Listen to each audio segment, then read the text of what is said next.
Hi, and welcome back for another episode of The Talk with me, your host, Chef Michael Silverstein. You guys may know me from Instagram. You may know me from MasterChef. Wherever it is, I'm just happy you're here. This podcast is really special to me, and here we get to dive in a little bit deeper into exactly what's going on in the food world, in keto, in health and nutrition, and have the, in my opinion, much needed conversations. We need to get honest. We need to get real, and this is definitely the place to do that.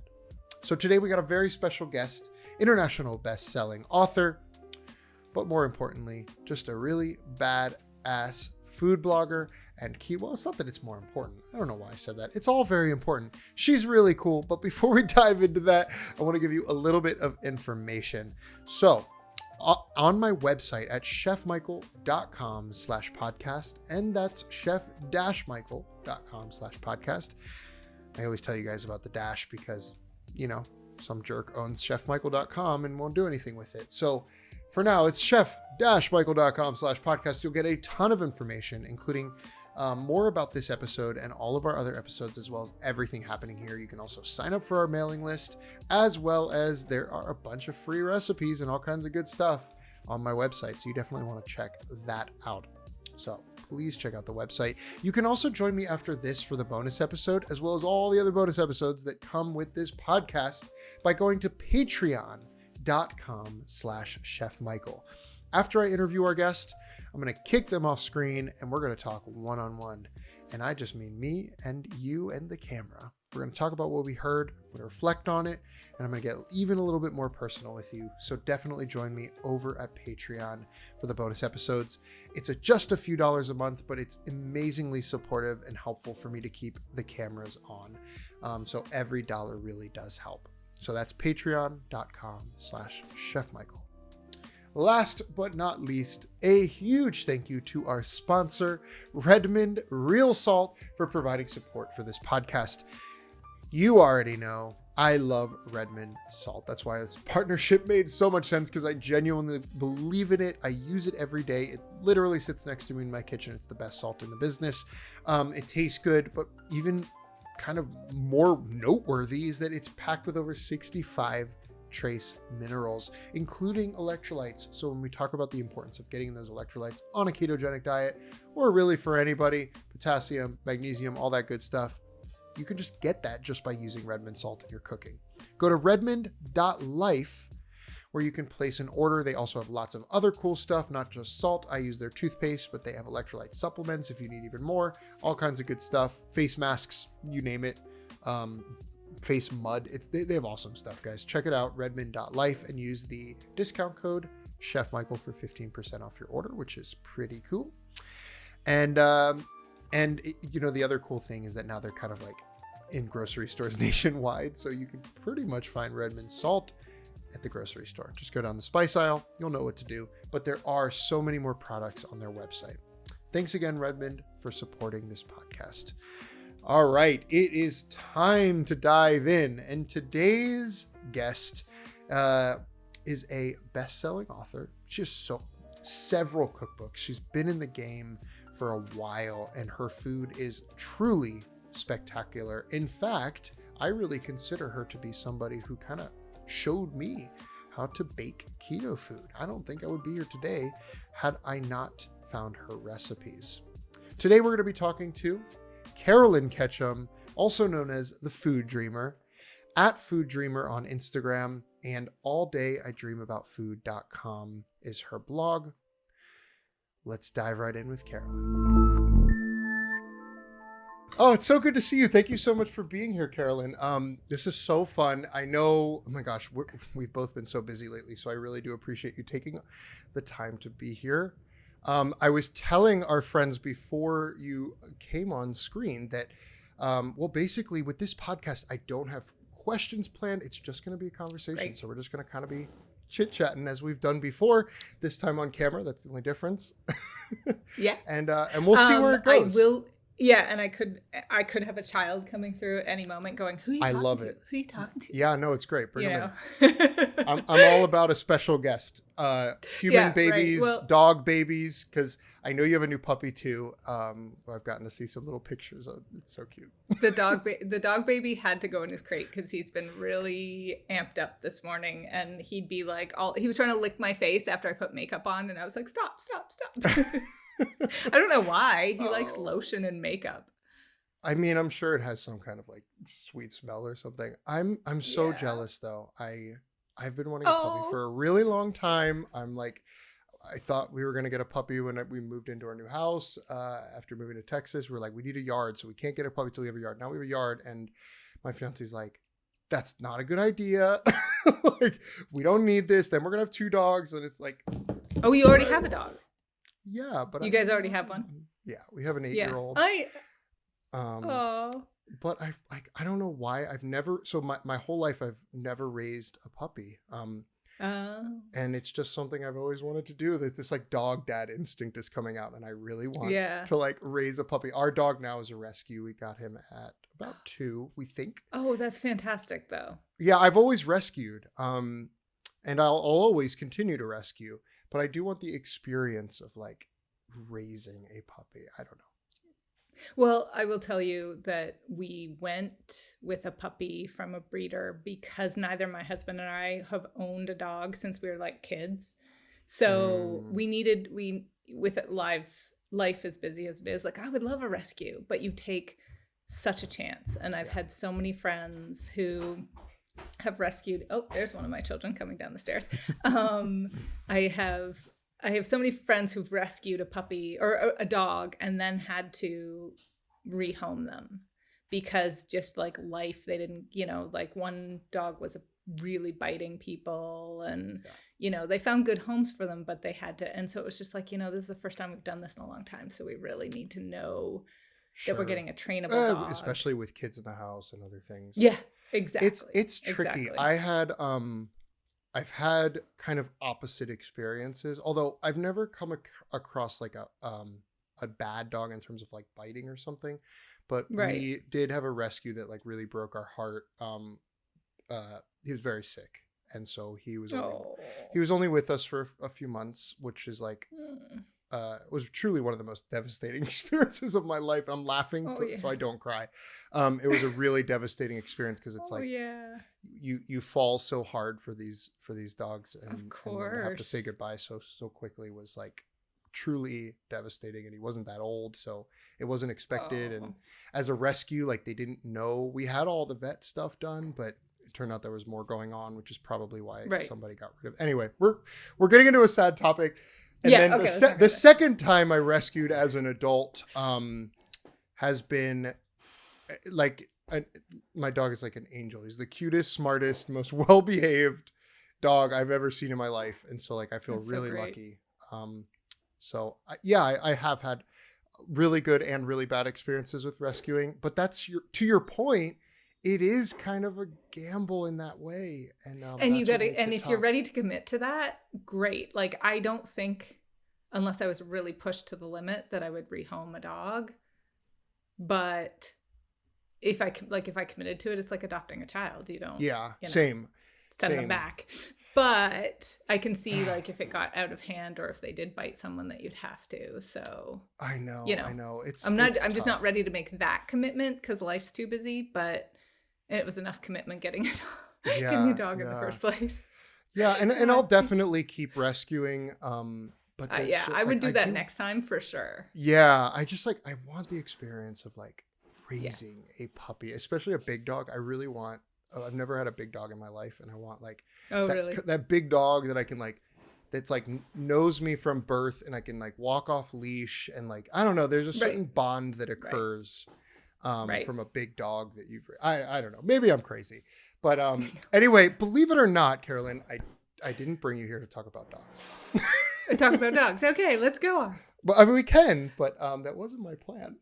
No, I know. No, I know. I brought it up. I just like it's the pictures of your dog have me so like happy, not jealous in a bad way. Like, what's the right word? Envious. I'm just like right. I almost just like brought a puppy for Christmas home without asking, even And though you're I like, know you it don't wasn't have a welcome. choice. Yeah.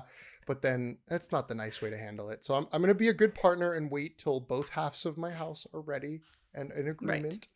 But That's the way to do it. yes.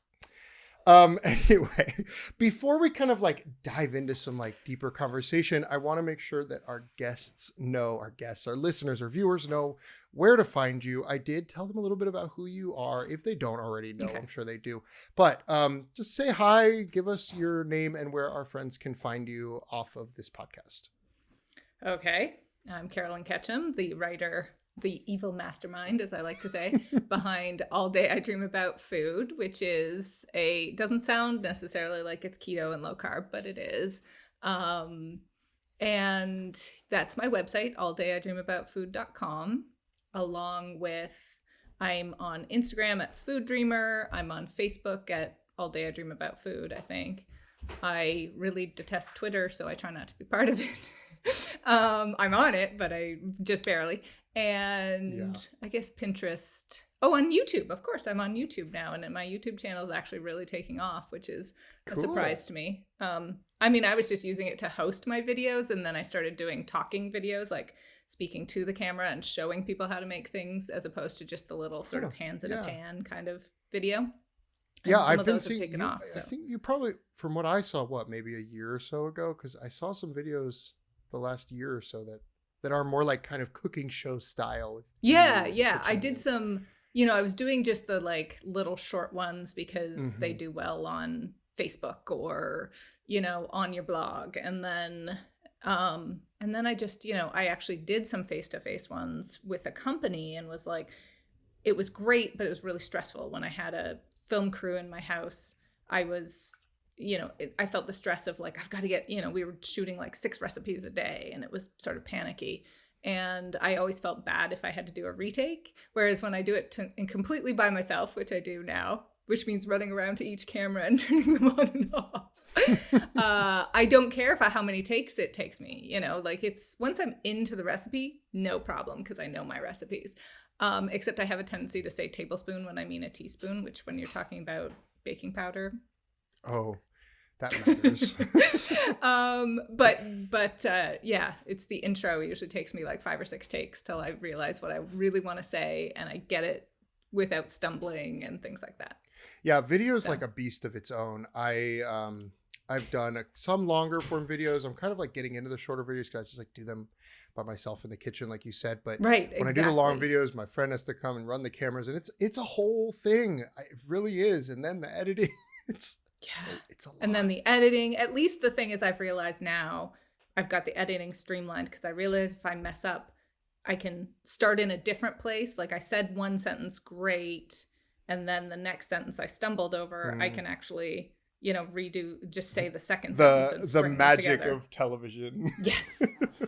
It is really hard. I also feel, and I don't know if you feel this way, but when you make food videos and you're on screen, especially, it takes a lot of energy. Like it's draining, right? Like, I don't know. I feel like on camera, you have to be like, not necessarily in this platform, but it's like, cause camera takes like half of your energy. Ever. Yeah. I feel like I have to almost like go overboard to sound normal on camera. If I'm normal, I sound like I'm bored or something. I don't know. Right. Especially like in that environment. I don't know if that's true in this space. I don't know. I'm no expert. You're the master at this. I'm a very expressive person with my face anyway. So I've realized I actually need to tone down my voice because when I try to be super enthusiastic, the camera's the microphone's right here and it's like I'm yelling at everyone. And so I started to be like, okay, say it calmly and say it slowly. I race with my comments, I just race ahead with them. Yeah, so me too. I know sometimes I talk too fast. I'm sure there's gonna be a lot of times on this podcast, this episode and others, where I'm like the sound pops and like explodes because when I get excited, I do the same thing. I mean, I guess that's good too. We get excited about this stuff. Yeah, we get excited. So talk to me about your process a little bit. I'm just curious. I want to dive in a little bit because I really consider you kind of the queen of baking when it comes to keto. You have an amazing. There's a lot of good keto bakers out there. No, I know. I've got competition. You got competition. No, it's not really like that. But you really have, I think, mastered the art. Again, not in terms of comparison, but you really have mastered the art of keto baking. Thank you. Even before you wrote this like amazing kind of encyclopedia of keto baking. Thank you. I always like and I'll be honest with you, when I first started keto, before I knew what I was doing, it was all day I dream about food that was my go-to for desserts. Cause like the savory food was always just natural for me. Like that's obviously how I cook anyway. And you're trained. And so when I started going keto, it was like, well, that's fine. Like I still don't need keto recipes for, well, now I don't really need them at all, but that's, but when I first started, keto baking, the chemistry and the ingredients, it was like a new language for me. I didn't understand it at all. I understand the reactions between sugar and butter and flour and gluten and all these things. And and I'm actually a pretty decent regular baker. Keto baking threw me for a loop, and it's still the thing I think if you're most. I think if you're a comfortable baker with regular stuff and you go keto and you start baking keto, you're like, oh my gosh, this sucks. I think it's to your detriment in some ways to be an experienced baker with sugar and gluten, because these things don't behave in exactly the same way. And so you keep thinking, well, if I just replace the wheat flour with this amount of almond flour, it'll work, but it doesn't. And, and so that's why I dug into the science of it, because I will be honest, I felt my way through for the early 5 or 6 years of my blog. I was kind of feeling my way through it, and sometimes I'd screw up. And now there's so many more options out there, actually, in terms of sweeteners in particular, which that's where I had to do some serious investigation and I screw up still. The other day I was making my New York cheesecake, which is a very popular one. I was making it for my friend's birthday, and I just had the bottom of a bag of, I think it was like an allulose blend and I was like, I'm just going to use this up and then use Swerve on top of that. So it was mostly Swerve and just 2 or 3 tablespoons of this other thing. And it didn't set properly. I baked it for the right amount of time. The top was beautiful. You give the little shake, and it had the little bit of jelly feel for a jiggle for a cheesecake. And then I couldn't get it out of the pan properly. It was so soft. It was delicious. So we kind of scooped it onto our plates and poured stuff over. But that hurts though. It hurts. But even it was, I know. And it was for her birthday too. And I felt really, really bad. She didn't care. Yeah. And it was like, okay, even just 2 tablespoons of a different sweetener will change your outcome. And you need to know that. And if so when people get mad at me, like, this didn't work, one of my first questions is, what sweetener did you use? Yeah. Well, and that makes our job especially hard as recipe developers. Like, it's funny, you kind of walked right into what I was thinking, which is like, it's hard enough to bake something on, like, for me to like bake something keto, to make a recipe on work for myself. I'm not even getting my words right. For me to make a recipe work from scratch, because I really do try to like develop from scratch everything that I do, and it's sort of like, for me to even get to the finish line with a product I'm happy with is hard enough work. Then for me to make sure that it's something that somebody else can actually recreate at home with just like a few steps is like a whole other task. And so like I always kind of like paid attention to my process when I was writing my first cookbook, and the 10 desserts in that cookbook took me as much time as all the rest. Yeah. It just doesn't come natural to me. And I also, I know like you're the same way, but I refuse to make a keto dessert that's not good. Like, I'm not going to put out, like, I know sometimes we have to align our expectations. Like, I'm not impractical. Like, I know I'm never going to make something, like, there's some chemistry involved, like a really seriously like chewy, stretchy cookie or something may not happen without real flour gluten. Like, I understand we have to align our expectations, but I still want to make sure it's delicious. Like the keto donuts in my book were like the bane of my existence. Like, there were so many recipes that didn't even make it into the book that I had in my mind that I wanted to put in the book and ended up having to go to a plan B. And I guess what I'm saying is the idea of creating a book like this full of baked goods, like, stresses me out.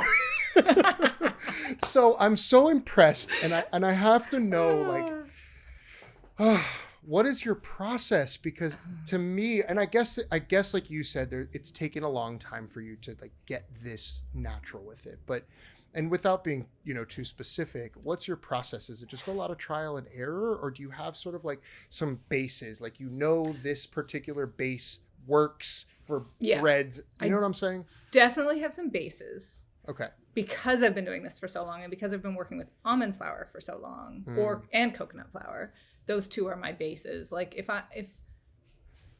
there are certain things that I don't have to test if I'm really changing up the flavor profile, and maybe, it's got some different add-ins or whatever, I don't have to test those very well. Like if it works, if it's one of my cakes and I've just kind of changed things a little, and because it's a different flavor, and because I'm using that cake for a tiramisu instead of, then I know that will work.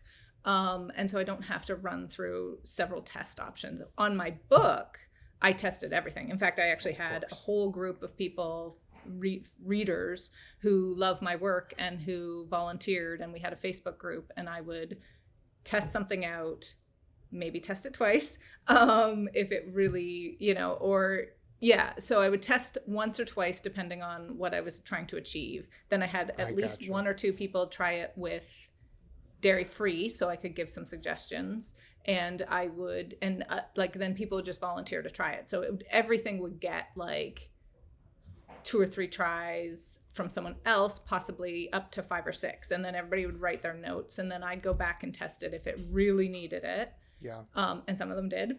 Lots of them did. We ate a lot of dessert. No, we gave away a lot of dessert. It's more to the point. Right. Well, and that's what makes it that you have to. But what's different, you have to test things a lot. And I know that even with my savory foods, I still try things 2, 3, 4, depending on how many times it took. But with baking, like, it's a long process to make a cake, or to like, you gotta make it and then bake it and then cool it and like. But the frosted or decorated, it's just so much work. And so well, I mean some of the stuff, in your cookbook you have amazing mouth-watering dinners that I'm like, I have to imagine you tested those a number of times. Of course, and it's not simple to do those things, and your presentation is gorgeous in that book. Thank you. So well, I think that's more natural to me, in the same way that I'm sure baking has become. I'm sure keto baking is never easy per se, but that's more my lane. It was, yes, I still had to test it. And trust me, everything in that book still got made a bajillion times, but it was a different process. Because the other thing with savory is that, like, I'm also tasting as I'm going. It's not like I have to try the whole recipe. I do. Right. When it comes to, I have no qualms, never have had any qualms about tasting raw batter. Oh, me neither. I've never gotten sick from it. I usually use good farm fresh eggs and organic and, not factory farm things, but never had a qualm about just like digging a spoon in and being like, oh, it needs more sweetener. Can I be honest with you? It's so funny you brought that up, because pre-keto, my theory is that mom telling us, all moms saying you can't taste the batter, is just so that we don't eat the batter as kids or so something. They can eat them? I think it's like an old wives' tale. I know obviously you can get sick from raw eggs if the outside of the shell. And I also know that like some raw flour and so, like, I'm not denying it. Right. I've never known or heard of a single person. If you've ever gotten sick from batter, DM me. I want to hear this story, because I don't believe it. No, I'm just kidding. I believe it can happen, but you have the stars have to align in a certain way. And for me, I can tell, I think the other thing you were asking about process, I test stuff, but when I'm in the middle of making something, I've gotten to the point where I know that keto batters are thicker than conventional batters, and I can tell the consistency is right or not right while I'm in the process of making something. But that took a long time. How many times did I get? Mm-hmm. Yeah, exactly. How many times did I get a cake that rose beautifully, and then you take it out and it's got a divot in the middle, because you had too much liquid or whatever, because you're trying to make them. That's where I say being a good home baker before doesn't translate because you're looking at this batter going, this is way too thick, and you add a bunch of liquid and then you get a messed up cake. Yeah, well, So. I never thought about that. But you just gave me a little bit of like relief in a sense, because now I'm like, maybe that's true. That actually makes some sense, because all of the knowledge that I've learned over the years around baking, I kind of have to just like throw it away and start over. And I get frustrated when the things that I want to work don't work the way I think they're going to work, because it's just totally different chemistry. And same to that point around the sweeteners, which is hard because in non-keto baking, generally speaking, you say all-purpose flour, self-rising flour, and a quarter cup of sugar. It's all pretty much the same. Right. And as much as with the variety of sweeteners, even like in my cookbook, because it's more savory, I even had to address salt. Different kinds of salt have very different salinities, like level, like saltiness, and like, it's a very tricky thing writing recipes, because it's like the more specific we are, it's like good, it's helpful to be specific, but at the same time, you're always going to get all the messages and emails saying, I can't find allulose, can I use monk fruit? It's like, you can in this recipe, but not this one because it's caramel. Exactly. And it's like a whole thing. Yeah. Well, and it was simpler 3 or 4 years ago, when allulose was barely used, Boca Sweet was barely used, I mean, and Boca Sweet and allulose work pretty well the same, but I've noticed some differences with those two too. So I used to say to people, well, you can always just replace the Boca Sweet with allulose. And now I'm like, no, sometimes you can't. And to tell somebody when you can and when you can't, it's really hard. I mean, everything is different. And so I say to people, I can't guarantee this. I get a lot of questions about substitutions, not just because things aren't available, but somebody might have an allergy or just a preference. Or one sweetener upsets their stomach. I get that. And I want to give, but sometimes I'm like, I can't help you with your intolerances. Like, I'm sorry, it's the recipe's good as is. I don't know what else to tell you. So yeah, I mean, sometimes I just tell people like, go ahead, try it. Let me know how it goes. Try it and let me know what happens. Let me know. And I'll say like, I don't know if the chemistry will be the same, but I'm sure it'll still taste good. Right. Kind of like your cheesecake story. Like, worst comes to worst, it'll still probably taste good. You're just scooping it out of the pan and putting some sauce on top. Yeah, it's hard. I think, recipe development is hard, especially when you start adding the blog to it. First of all, my God, mad respect for anybody who writes cookbooks, because as I now know, it is a labor of love. But blogging too, like by the time you create the food, test it, maybe film it, definitely photograph it, then write it, then announce it on your socials, then deal with the aftermath, meaning questions, comments. It's like, it's a lot, and it's so much fun. I mean, I'm honored to be able to do what I do, and I can see you have fun with it too. But it's a lot of work, and it's really interesting to see how we each kind of like find our way of doing it. And like, I get your Facebook, or sorry, not your Facebook. I get your email blasts. Like, I don't know how you create so much content between all your platforms. It's amazing. Well, I have a lot of background of content. And so what I'm doing these days, actually, I write my blog posts very differently than I used to. And some of it's like to, appease the SEO gods and search engines. Sure. But some of it is because I know I'm going to get, can I sub this for this? Can I sub that for that? Can I do this? Can I do that? So you get ahead of it now. And so now I have a whole section in each blog post that is trying to anticipate the questions that I'll receive, because it cuts down on time. Now I still have to say, please read the blog post. Please read the blog post. Look at the tips section. I already answered that like so many times. But so a lot of the content that you're seeing in my newsletter blast is older content I'm redoing. Sure. Because I realize I could attack that from a different perspective and not have to answer individual questions all day, every day.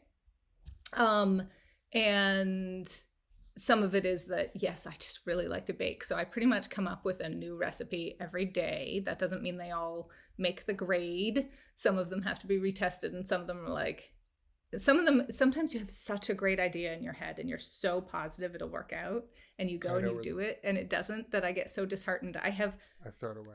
I keep it's an online thing called Evernote of all my recipe notes. And while I'm creating, I'm, writing things down or typing things in. I have so many dead ends that sometimes when I'm searching for an old recipe, I'm like, oh, I forgot that I was going to do that and it didn't work out. And I wonder if I should tackle that one again. Because sometimes I'm so disheartened, I don't even go there. Yeah, well, you sound more level about it than me. I get so frustrated, I just don't go back. Like that. Like that's what I say with the book. I had a few ideas that I was so excited about and so fired up about, and they just ended up in the not the food, but like the idea went in the trash bin, and I was like, I'm done. The trash. I'm just like, I'm done with this. So it does take a lot of patience. Baking takes a lot of patience in general. So, and I will tell you, and one of the things I wrote in my cookbook, in my baking book, was if you don't have the time, don't attempt it. Almost every time I'm in a hurry and I think this will be simple, I just want to whip it out, I make some grave error and it doesn't work almost every time. And so it's also the sort of thing that if you're not in the mood, and sometimes I will force myself when I'm not in the mood, I'm like, it's a beautiful sunny day and I can get great photos, I got to make something. And my husband's like, don't do it, because I'll come downstairs, I'll be like, it didn't work, and I'll be so upset. Yeah, after spending like 2 hours or whatever, plus the cleanup.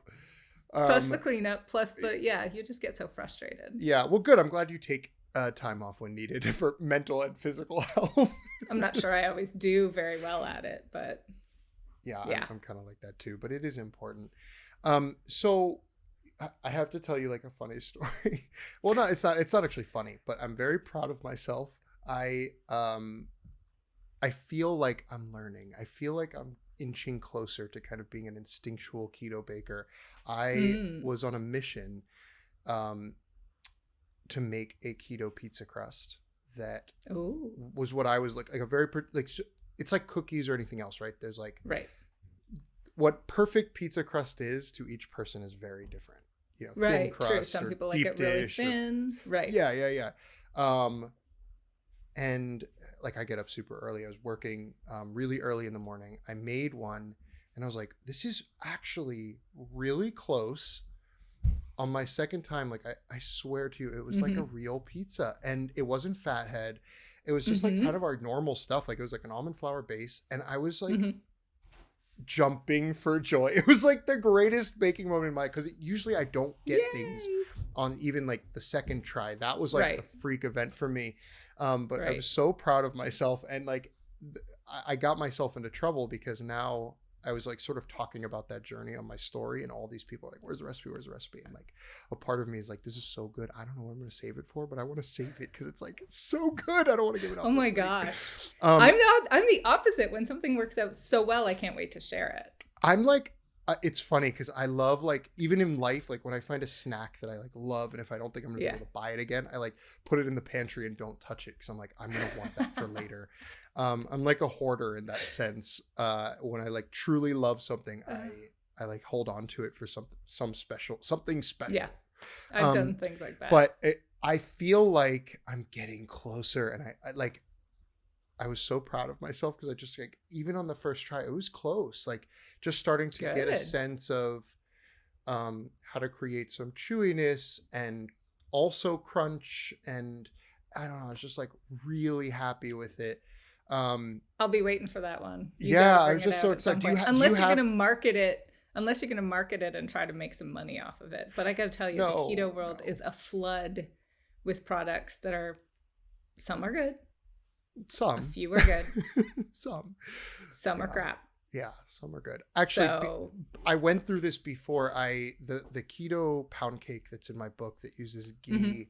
I had actually developed that for commercial purposes. I was selling those cakes in Pittsburgh. Before I moved to Texas, I was selling those to coffee shops in Pittsburgh as a gluten-free and keto option. Oh, that's awesome. And I never put the recipe out. And then when it came to the book time, I was so torn, and I didn't change it or like downgrade it for the book. Like I took my exact recipe that I could have kept selling and kind of kept proprietary, and just decided like, this book is my heart and soul. There's no reason to, I got out of that mindset. But I put that pound cake out, and I love seeing people make it. And I'm really proud of the pound cake. It's really simple. It's like, sorry, go ahead. No, go ahead. I was just gonna say, it's like almond flour and cream cheese and stuff. But yeah, right. It doesn't mean that you couldn't still be selling it under your name, No, but, of course, yeah, I know. The only problem is there's a huge market. Yeah, we can talk. We're both so excited to talk right now. I know. You go first. I was going to say there's such a huge market on Etsy, and I look at, first of all, a lot of them are using my photos. They're using other like bloggers' photos, and I know I look at it, I'm like, they don't say the recipe on Etsy, but I'm like, it's probably my recipe, and it's frustrating, but at the same time, people have asked me to put out a product, and I don't want to. People ask me to open a bakery. I don't want to do that because that is so much work. That's a whole I work hard. I work really hard, but the idea of being up at like 4 a.m. and trying to, and packaging keto products almost inevitably destroys them, because having something preserved long enough to make it to the store and then onto somebody's shelf, it just requires you to use things that at home you don't have to. And I like the occasional pre-packaged product too, because it makes life easy. Like I really like the keto cookies from Perfect Keto, so I have a bunch on hand all the time. They're really good for traveling, but not that we can travel right now.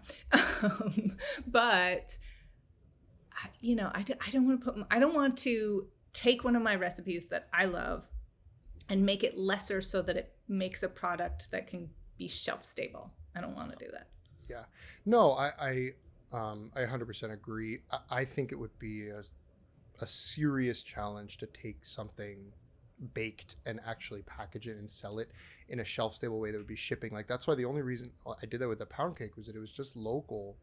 Right, it was local. Fresh, brought directly to the coffee shops. Yeah. I definitely am not going to be selling the pizza crust or anything, and there's a lot of that on the market too. I just like, it's just this, like, it was so good, I'm like, I don't know what I'm going to do with this or how I'm going to make the post special with it or do something, but I didn't just want to like throw it up in a quick post. But I'm going to, like, I have no interest in like commercializing it, but I was just so proud of it that I was like, what am I going to do? I'm looking forward to it. I want to try it. And it's so simple, I have a what I think is a really good focaccia recipe, and I have changed it a little, putting a little less water in it, and then like pushed it out into. I've made flatbread with it, and I've made. I actually have a breakfast pizza coming with it, turning it into, and it's not fathead. It doesn't have any cheese. It could be completely dairy free if you didn't want to put cheese on your pizza, or your flatbread or whatever. And I really like it. It's not perfect. It's not like exactly like pizza crust, but it's next best thing that's not fathead, when I really like fathead dough too. I like fathead dough. I want to try yours. I don't like making fathead, and I think it's really hard for people. I think making fathead can be really challenging for people, getting it all like to kind of to the right consistency. It takes a little practice. So I think like I don't do many dairy free recipes just because I'm very not dairy free, and I just kind of try to make the food that I love and hope that people receive that equally. And like there's certain things you can sub out, but some things, it's like if I'm making a dairy mousse, like it is what it is, and it's just really challenging to like change that. But I love focaccia, so I'm like dreaming. When I lost my whole train of thought, so I'm like thinking of like a bubbly focaccia with the rosemary on top. It's jealous. It's not quite the same. And the thing is, but here's the thing for me, my expectations have changed. It's not even about changing my expectations and lowering my expectations. I don't have a taste for the real thing anymore. In fact, bread is something I don't normally make, be it keto or otherwise, because I'd rather have the meat and the veggies and then some dessert. That's the way I eat now. In fact, my kids laugh. There has to be leftover dinner for me to have for dessert. I make tons of muffins and scones. I might eat a little, but I now let them eat it, which they like my muffins and scones. Unless they're lemon. None of my children like lemon desserts or lemon flavored things, which is weird. But I don't eat a lot of the bready stuff anymore. I don't eat. Everybody's always asking me for pasta replacements, and I'm like, well, I like zucchini noodles, but they're like, no, I want something else. I want something like real pasta, and I'm like, well, I don't. That's the problem. I no longer crave or have a taste for those things. I'm jealous. I do. But I've been doing this for like 11 years. I mean, I've been on a low carb diet for, it's 2021, right? Yeah. Yeah. 11 years. I don't know if I knew that. That's a long time to be keto. Well, I wouldn't say I was full keto, but I started going lower and lower carb to manage my blood sugar, and I just don't crave the breads anymore. In fact, they fill me up too much. And almond flour, let's be honest, is very filling. Right. So is coconut flour because it's so full of fiber. It soaks everything up too. Right. And so you end up just being like, well, I didn't eat as much of that. And I've always had a really small appetite. That's another thing that's actually to my dismay, because I'll be like, oh, big steak. I used to, as like a 14-year-old, be able to like pack back a 12-ounce steak, no problem. And now I get halfway through and I'm like, I'll save the rest for breakfast tomorrow. Again, I'm very jealous of you right now.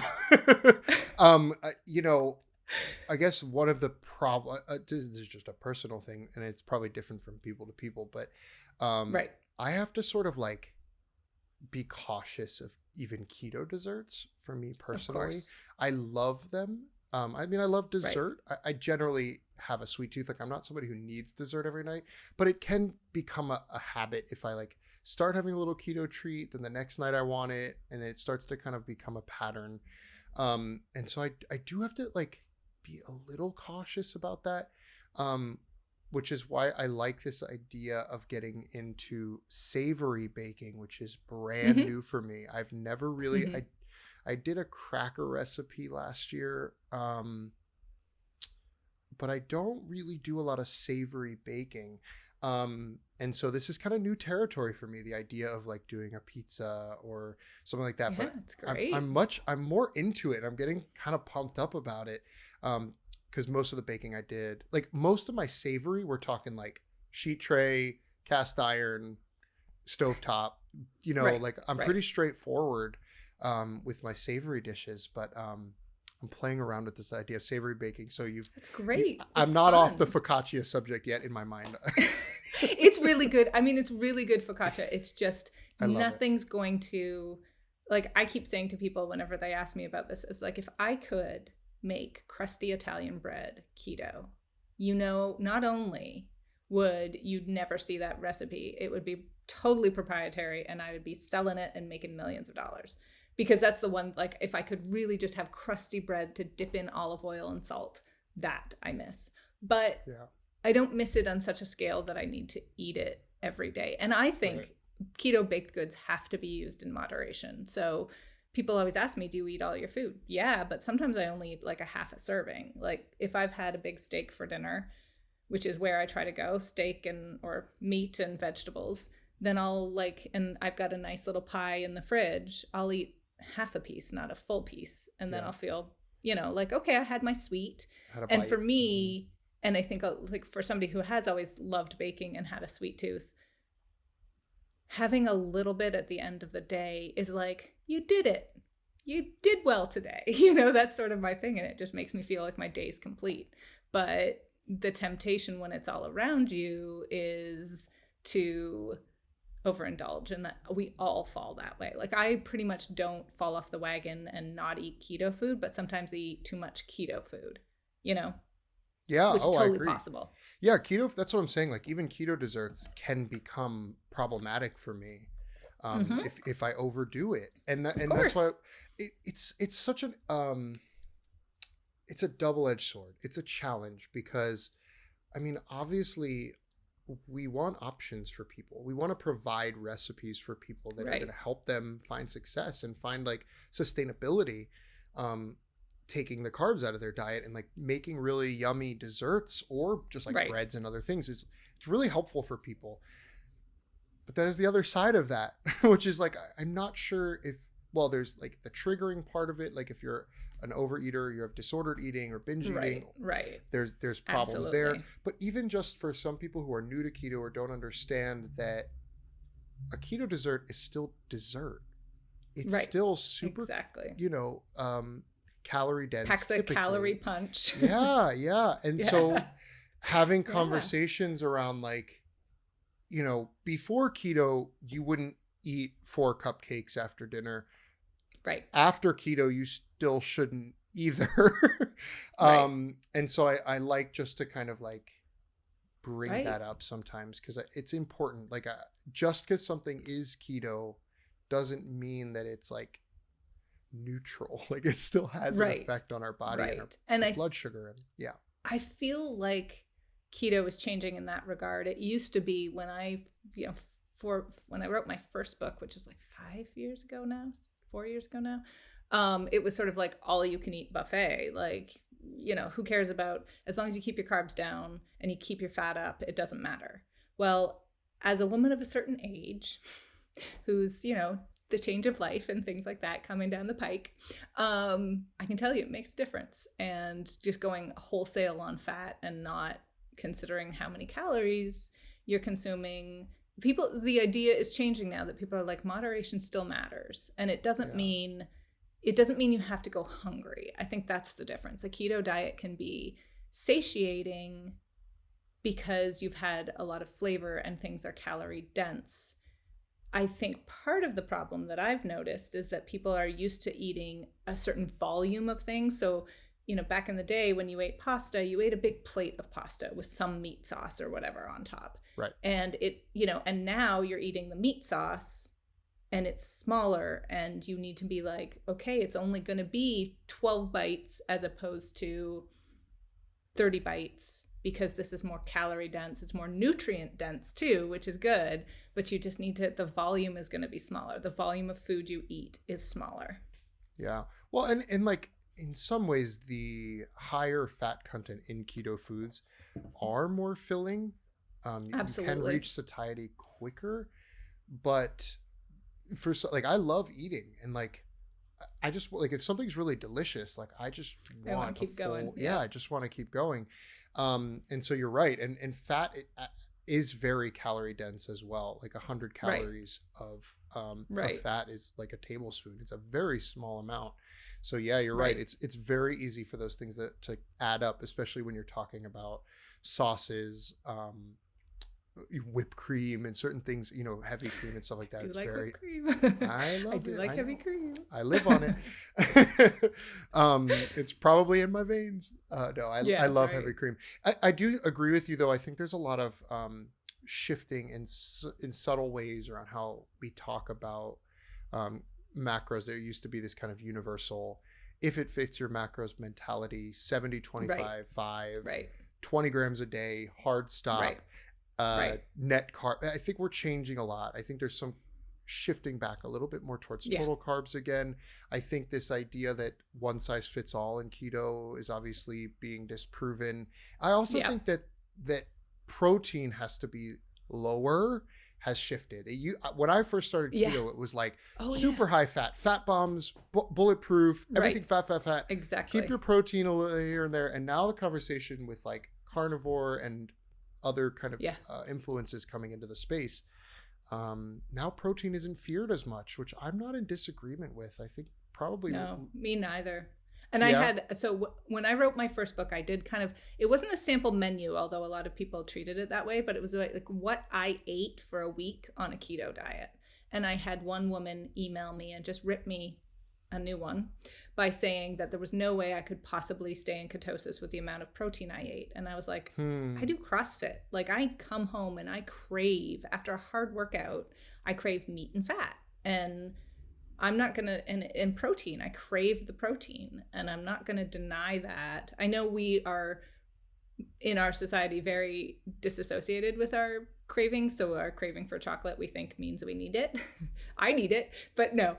But I think the craving for protein really actually is something. And when you're building muscle. And so I was like, do you want me to show you my keto log or my ketosis log? Which I was keeping very, I always just keep it very loosely. I test my blood sugar more than I test my ketones. I haven't tested my ketones in a long time. I think the pandemic totally changed that. I was like, I'm not convinced that testing ketones is as telling as we want it to be. No, I think, me too.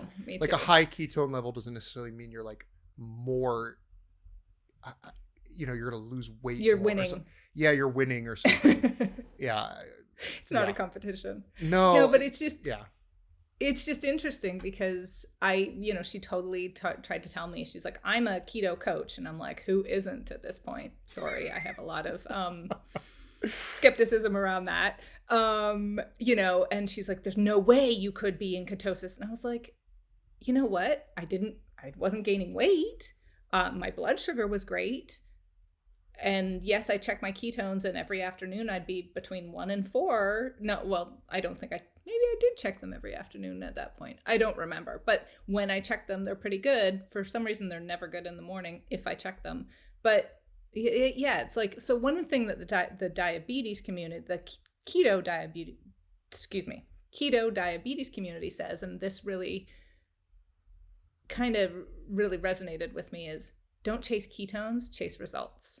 And the results for them, if you're type 1, and I'm not, are keeping your blood sugar, anywhere between 75 and 100, maybe 110. That's really important. And I'm like, that makes sense. Like, if you're losing weight and you're eating a certain thing and it's working for you, stick with it. If it's not working for you, change it up. But yeah, it's not a one size fits all. It totally depends on your gender, your age, how active you are, your lifestyle, and what your goals are. What your goals are, whether you do have triggers. And I don't have a lot of food triggers. I like my chocolate, but I was never a huge overeater. So yeah, I think that the differentiation between each of our kind of individual body types, individual, right, kind of craving systems and patterns, and then of course what our goals are, like keto really to me is not a weight loss thing.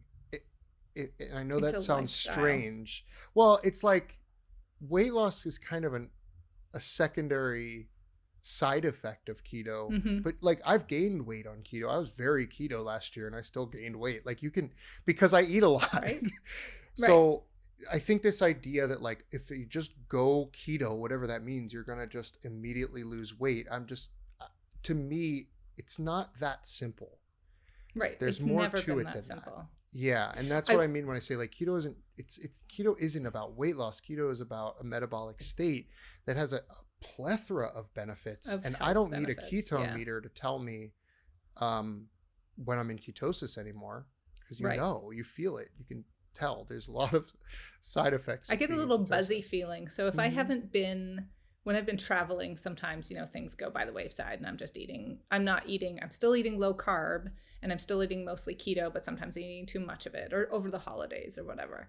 And when I say, okay, I'm going to get back on track a little here, I'm going to, watch things a little more carefully.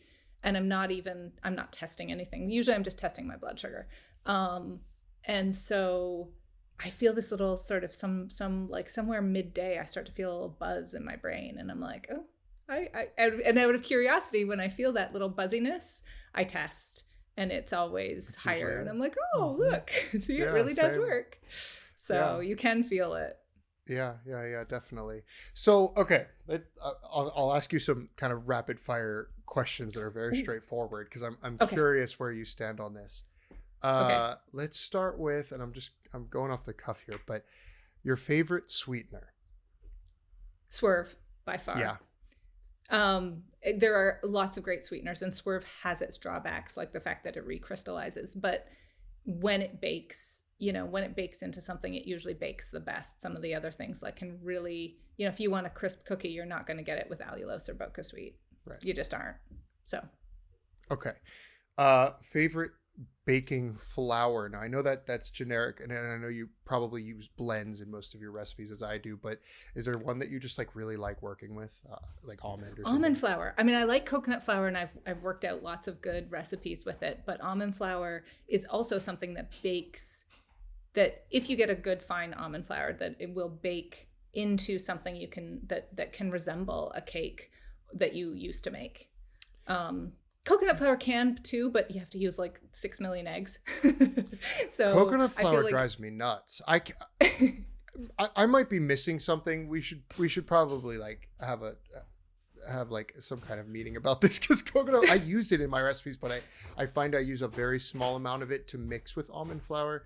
I do that a lot too too. much of it does weird things. Yeah. It like absorbs and gets like weird and bubbly or something. I don't know. Yeah.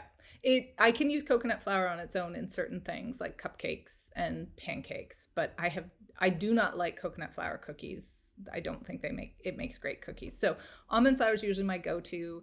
And often my cakes have mostly almond flour with a little coconut flour, because the coconut flour makes it just makes it in the end a little more like real flour.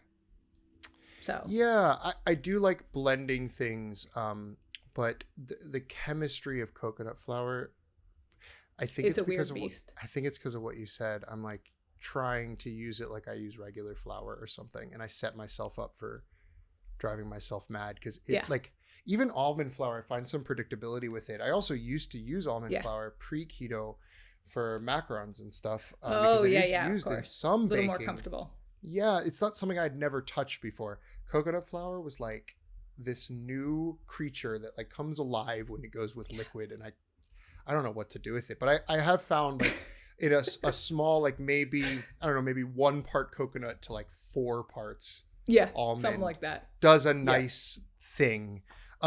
Okay, right. So what about lupin flour, vital wheat gluten? Talk to me about some of these other things that are kind of going around. I haven't had any good luck with them. Have you played with these? So I played, because at the request of my readers, I played with the lupin flour a little in my book. It's got a weird taste because it's made from these beans, which a lot of people then say, well, it's not keto because those are legumes. But I'm like, whatever. If you can keep the carbs low enough, I'm of the opinion. If I hear keto. One more person like send me a message with that's not keto, I'm gonna lose my mind. But that's all. Another person who tells me peanut butter's not keto is going down, because peanut butter is my life. But so I played with lupin flour. I think it has a strange little flavor. And so it's best for savory things. So I made a soca, which is, do you know what soca is? It's like a flatbread from France, I think. No. It sounds like it should be from the Middle East somewhere. And it's often sprinkled with za'atar. But again, sounds like it should be from the Middle East. But I believe the origins of it are French. And so I made that. And I think I made popovers with it. It was pretty good for that because it has a more dense consistency than almond flour. So almond flour has a lot of fat. And I wanted something without a lot of fat for the popovers, because popovers need to be light and almond flour makes them more dense and heavy. So, and then there's also people like oat flour, or not oat flour, oat fiber. Oat fiber, right. I don't like it. I think it tastes like cardboard. Yep, me too. So it has a very strange taste. I've used it in a few things as like a way similar to coconut flour to kind of dry out the almond flour a little, but I don't like it on its own. Vital wheat gluten. That's one people are going to tell you that's not keto. I don't know, if you don't have a gluten intolerance and your body doesn't go bananas with it in some way, then I don't see why you shouldn't eat some of it. Back in my day, you really didn't when you first started low carb and keto.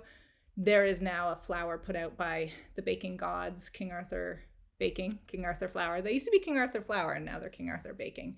And it's a blend of things, including some vital wheat gluten, and it works better in something that you're just trying to convert like instantly. You don't want to you can swap 1-to-1 the all-purpose flour for this stuff. It's not perfect either. It does some weird sort of spongy things, and it has a lot of gluten in it. So I guess if you want to make bread that's lower carb, you can use it. I used it. I tried it. Used a couple recipes. I think it's good. I don't think it'll ever be my go-to flour, but I think it's good. I mean, if your body can tolerate it, it's the whole thing of keto is for you what it is for you. It's individual. And so I think you could use it. I've seen that on the market. I've actually heard a couple people in my life have told me that it is pretty good. I also think like to some extent, like if you really want bread, it's a good option it's like, it's not a full cheat. It's like a good option. Exactly. And it goes back to our point around moderation. And that's why this idea of like, that's not keto, kind of drives me a little insane. 'Cause it's just like, me too. Okay, can I have a carrot today? Like, can we relax a little bit? Right. Right. I mean, there are times. Apple season is very hard for me because I used to love apples. I used to eat them every day. So if I have a couple slices of apple, I cut one up for my kids and I eat like an eighth of the apple. It doesn't, if I was testing my ketones, it wouldn't kick me out of ketosis, and it tastes good. And I have these apple cheesecake bars and people would be like, apple's not keto. But a lot of people are like, the carb count on them is like 6 grams per total carbs per serving. It's still keto, Right. So actually, Aaron Dupree, AD Keto. I don't know if you know him, but on Instagram, he just did he's been doing these like cool tests with a continuous glucose monitor. Yes. And he's doing kind of like this like keto versus not keto thing. And he did like Smart Sweets versus Sour Patch Kids and like actually seeing real results. And he did the apple. I don't remember what he was comparing it to, but it wasn't a big spike and it dropped right off. It didn't. There's some truth behind what you're saying, actually. This like kind of idea that all like fruits that aren't just like, other than the berries, like all fruits are totally bad. Like there's some conversation around the actual glycemic impact of things like apples, sweet potato, and stuff like that maybe aren't all that bad. In moderation, are not that bad. And it is, again, like you said, it's what your goals are. Like my goals are to keep my blood sugar under control and to keep my health as good as it can. So that means sticking pretty much to meats, vegetables, the occasional little bit and dessert, because I'm not going to skip it. and then, working in like maybe one day, you know what? I really want to eat half an apple. I'm going to, and then I'm going to go for a run to keep my blood sugar down, because that's the one thing that I noticed when I started this whole process. When I had gestational diabetes with my daughter, I could spike, and then even a 15-minute walk when I was heavily pregnant and waddling along the Charles River in Boston would bring me down by 40 to 60 points. So it's all about, for me, my goal is blood sugar management. Right, exactly. Okay, this would be hard for me to answer, so I'm going to ask it to you. Is there one dessert that you've created that is just your absolute favorite? Everybody has to try it. It's the one. You got to have one. The one. See, that's so... I mean, I have some top favorites, but in terms of one that... Like, I'm a fair weather dessert eater. It's like, oh, this is really good. Oh, this is really good. Oh, this is really good. Let me think. I keep thinking about them and that I really need to make them again, because even my kids really love them, and my kids are in their teens and very skeptical of the food mom makes. So they're keto do-si-dos, or in Canada they'd be called pirate cookies. So they're oatmeal, and in my case it's before people panic and say oatmeal isn't keto, it's flaked coconut and sliced almonds that you grind to make them resemble oats. And so it's a sandwich cookie of like 2 of these peanut butter cookies with a peanut butter filling, and I just keep thinking about them and thinking I need to make them again. I think it's Girl Scout season here, so it's definitely the right time for that discussion. Exactly. And I have, but it's tough for me because like, depending on what I'm eating at that moment, I might be telling you that this is the best thing I've ever made. Is there so that's fine. That's a good answer. What about like from your community? Has there been one recipe that was just like the hit, the one that everyone's always made and will always make? Probably the brownie cheesecake.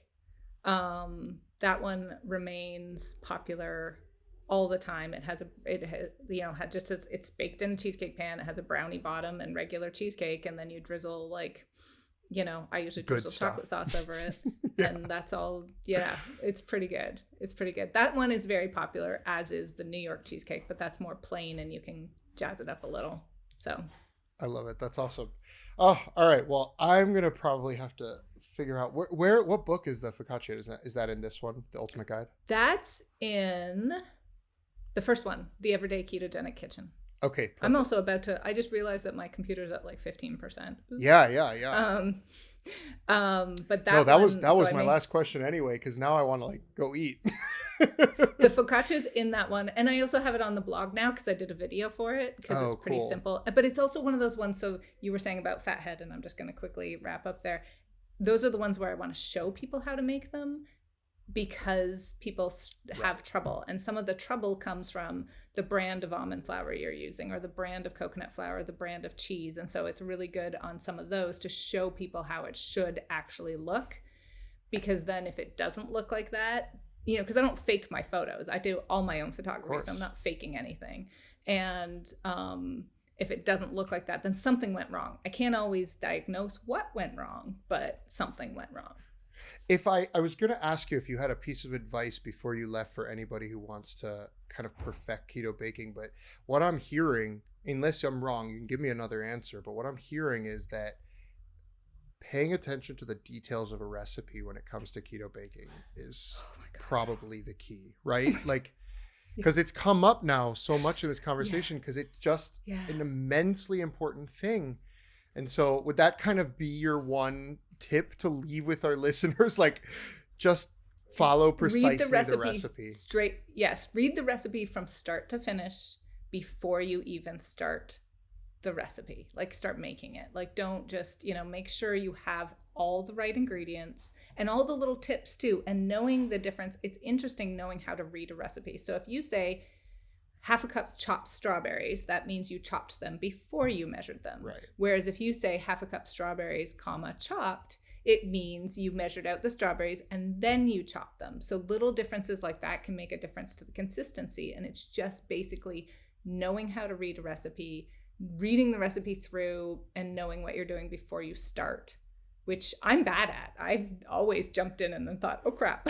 but now that I write them, I'm like, okay, I need to make sure I know what I'm doing before I start this. Well, I'm terrible at reading recipes. I don't think I ever really used a recipe until I started writing them for keto.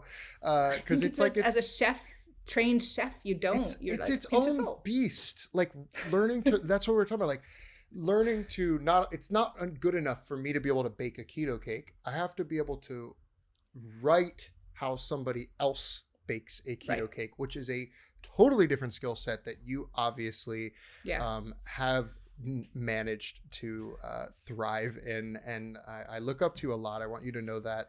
I really appreciate the work that you do. It's important that there are really good, thoughtful, well-developed recipes for people to use for their keto food, baking or otherwise. You make a lot of awesome food, but I just like, because you were kind of my sensei with keto baking from day one, I had lots of questions for you around keto baking, and I was kind of hoping that maybe it would help somebody else at home, because it's not the same as regular baking. It's not necessarily that easy.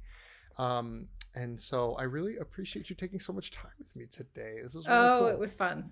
I could keep talking. Like, one of the things you said, writing a recipe, I've always, and I'm just going to say this last one thing, and then I have always gotten Cooks Illustrated and America's Test Kitchen, and the way I always modeled the way I wrote a recipe after how they write recipes, because they're so specific and they're so clear.